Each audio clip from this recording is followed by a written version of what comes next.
আপনি তো এটা ভয়ঙ্কর তথ্য দিলেন যে আমেরিকার 10 জন সেনাকর্তা এই মুহূর্তে টেকনাফ অঞ্চলে এসেছেন এবং তারা সরাসরি সেখান থেকে আরাকানের সঙ্গে একটা যুদ্ধ পরিচালনা করতে চান। যদিও বাংলাদেশকে বলা হচ্ছে যে আপনারা সরাসরি যুদ্ধে যাবেন না, শুধুমাত্র সীমান্ত প্রহরীর কাজ করবেন। এত কিছুর পরও ওয়াকারুজ্জামান কোথায়? একটা সেনার, একটা দেশের সেনাবাহিনী তার প্রধান ভূমিকা দেশের সার্বভৌমত্ব অক্ষুণ্ণ রাখা। এ তো সার্বভৌমত্ব বিকিয়ে যাওয়ার একেবারে শেষ পর্যায়ে পৌঁছে গেছে, সেনা কেন এখনো চুপ? এখানেই একটি প্রশ্ন যে বাংলাদেশে 2024 সালের 5 আগস্ট যে সন্ত্রাসী হামলাটি ঘটেছে তার দায় বাংলাদেশ সেনাবাহিনী কোনোভাবেই এড়াতে পারে না। এবং তাদের যে নিষ্ক্রিয়তা, দায়িত্ব নিয়ে যে অবহেলা তারা করেছে, তার ফলশ্রুতিতেই কিন্তু বাংলাদেশে আজকে এই জঙ্গিপানা সরকার এবং আজকে আমেরিকার এই পাপেট সরকারটি স্থাপিত হয়েছে।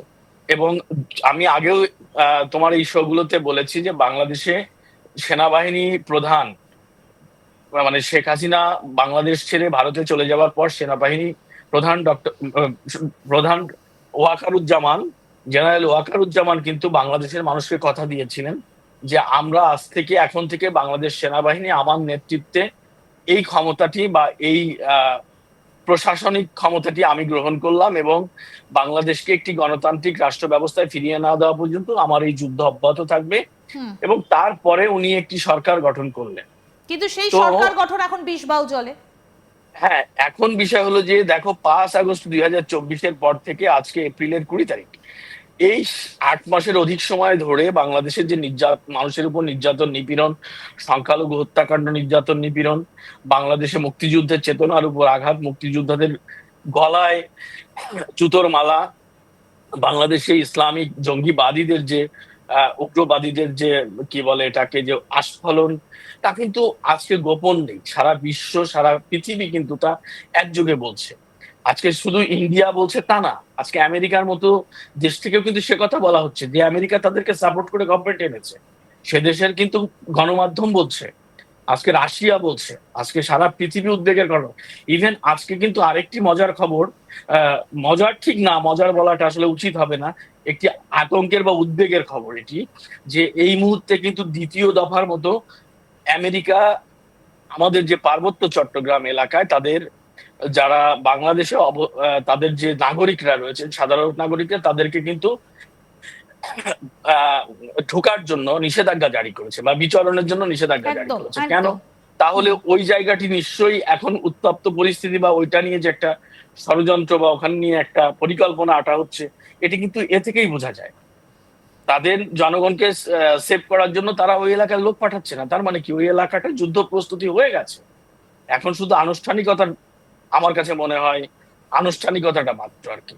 তো এই মুহূর্তে সেইখানে দাঁড়িয়ে দাঁড়িয়ে দাদা, তাহলে যদি আমেরিকা এইভাবে একটা প্ল্যান ছকে, এবং যেটা আপনি বলছেন অত্যন্ত ভয়ানক একটা তথ্য আপনি দিলেন যে এরপরে একটা ত্রিমুখী যুদ্ধক্ষেত্রের জন্য প্রস্তুতি নিচ্ছে বাংলাদেশ, পাকিস্তানের ভূমিকা কোথায়? কারণ আইএসআই কি তাহলে একটু পিছু হটেছে এই মুহূর্তে দাঁড়িয়ে? আইএসআই পিছু হটেনি। এখানে একটি জিনিস আমি ইন্দিরা ক্লিয়ার করি, 1971 সালের প্রতিশোধ কিন্তু বাংলাদেশে না হচ্ছে এখন। আচ্ছা। আইএসআই প্রমাণের চেষ্টা করছে যে 1971 সালে বাংলাদেশের যে মুক্তিযুদ্ধ হয়েছে সেটি বাংলাদেশের মানুষ করেনি, সেটি করেছে ভারত তার সাথে। এটি আচ্ছা। আইএসআই বলার চেষ্টা করছে এবং ভারত তার স্বার্থের জন্যই পাকিস্তানকে বিভাজন করেছে। এবং গতকালকেই বাংলাদেশ সরকারের একজন মহিলা উপদেষ্টা আছেন, শারমিন মুর্শিদ, তিনি বলেছেন যে 71 সালে ভুল হয়েছিল বললেই 24 সংগঠিত হয়েছে। তাহলে 71-এ কি ভুলটা ছিল?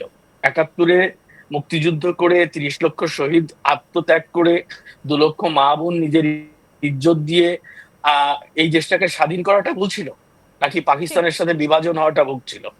এটি তাদের উপদেষ্টা, এই সরকারের বক্তব্য আমি বলছি। তো সেখানে দাঁড়িয়ে আইএসআই এখন মানে এটা তারা অন্তরালে খেলছে, আইএসআই অন্তরালে খেলছে। এবং এই যে সরকার, এই সরকারের মধ্যে যে জঙ্গি গোষ্ঠী আছে তাদেরকে তারা প্রশিক্ষিত করছে। এবং আমি বলি যে তারা এই মুহূর্তে, আমার কাছে একটা পরিসংখ্যান আছে, এই পরিসংখ্যানটি আমি একটু পড়ে শোনাই, যে বাংলাদেশে আসলে এই মুহূর্তে কি ধরনের মানে প্রস্তুতি বা কি ধরনের এটাকে বলে যে অবস্থা আইএসআই তৈরি করেছে। সেই পরিসংখ্যানটা কি মানে গায়ে কাটা দেওয়ার মতো পরিসংখ্যান, যেখান থেকে বলা হচ্ছে যে বাংলাদেশে প্রায় 20 লাখ মানুষকে এই আইএসআই এর অধীনে প্রশিক্ষণের আওতায় আনা হচ্ছে। হ্যাঁ, দেশের প্রতিটি জেলা উপজেলায় গোপন ঘাঁটি স্থাপন করা হচ্ছে। হ্যাঁ, মুক্তিযুদ্ধের পক্ষের মানুষদেরকে গুপ্ত হত্যা করা হবে এই পরিকল্পনায় আছে। সংবিধান ও সরকারকে অস্বীকার করে ইসলামী যে খেলাফত সেটির ঘোষণা দেওয়ার প্রস্তুতি তারা নিচ্ছে। হ্যাঁ, এবং এই যে যে কর্মযজ্ঞ এটি কিন্তু অনেকটাই প্রকাশ্যে হচ্ছে। আমি কিন্তু একটা ইন্টেলিজেন্ট রিপোর্ট পড়ে শোনালাম তোমাকে। সুতরাং আইএসআই বাংলাদেশ থেকে চলে গেছে বা তারা ব্যাক নিয়েছে তা নয়, তারা খেলাটা উপভোগ করছে। আইএসআই এখানে আরেকটি আলোচনা যদি সময় থাকে তাহলে আমি বলি যে আইএসআই বাংলাদেশে যে সাম্প্রতিক সময়ে পাকিস্তানের একজন কূটনৈতিক মানে পররাষ্ট্র সচিব ভিজিট করেছে, এটা কি তুমি জানো কিনা, দেখেছো কিনা? নিশ্চয়ই দেখেছো। তো এই ভিজিটে কিন্তু স্পষ্ট করে বলা হয়েছে যে বাংলাদেশকে 1971 সালে বাংলাদেশের মুক্তিযুদ্ধের আগে বাংলাদেশ পাকিস্তানের কাছে একটি টাকা পাবে, একটা অঙ্ক পাবে, যে অঙ্কটি নিয়ে দীর্ঘদিন আলোচনা হচ্ছে, কিন্তু এটার কোনো সুরাহা হয়নি। সেই বাংলাদেশের সরকারের পক্ষ থেকে সেই আলোচনাটি কি এবার নাকি করা হয়েছে, যদিও পাকিস্তানের পক্ষ থেকে এই বিষয়ে কোনো নিশ্চিত প্রতিক্রিয়া করা জানানো হয়নি, কোনো স্টেটমেন্ট দেওয়া হয়নি। কিন্তু এখানে ভয়ঙ্কর খবর হচ্ছে যে পাকিস্তানি গোয়েন্দা সংস্থা পক্ষ থেকে বাংলাদেশের সেনাবাহিনীকে একটি প্রস্তাব দেওয়া হয়েছে।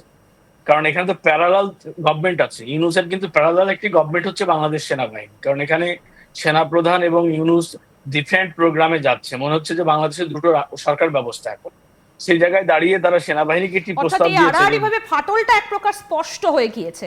একদম তাই। এখানে তাদের প্রস্তাবটা এরকম যে যে টাকা বাংলাদেশ দাবি করছে পাকিস্তানের কাছে, সেই টাকার অস্ত্র দিতে চায় তাদেরকে।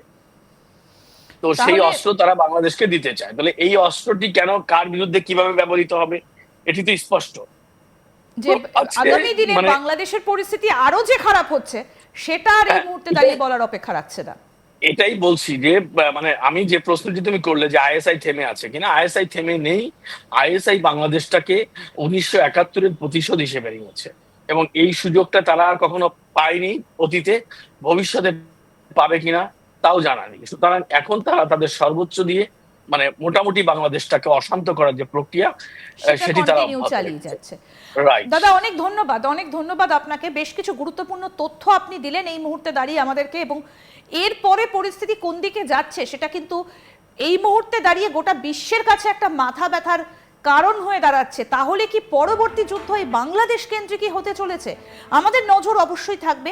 আরো আপডেট আপনারা পেতে চাইলে দেখতে থাকুন আজ তাক বাংলা। সাবস্ক্রাইব করুন, নোটিফিকেশন পেতে বেল বাটন অপশন প্রেস করুন, হোয়াটসঅ্যাপে এখন ফলো করুন আজ তাক বাংলা।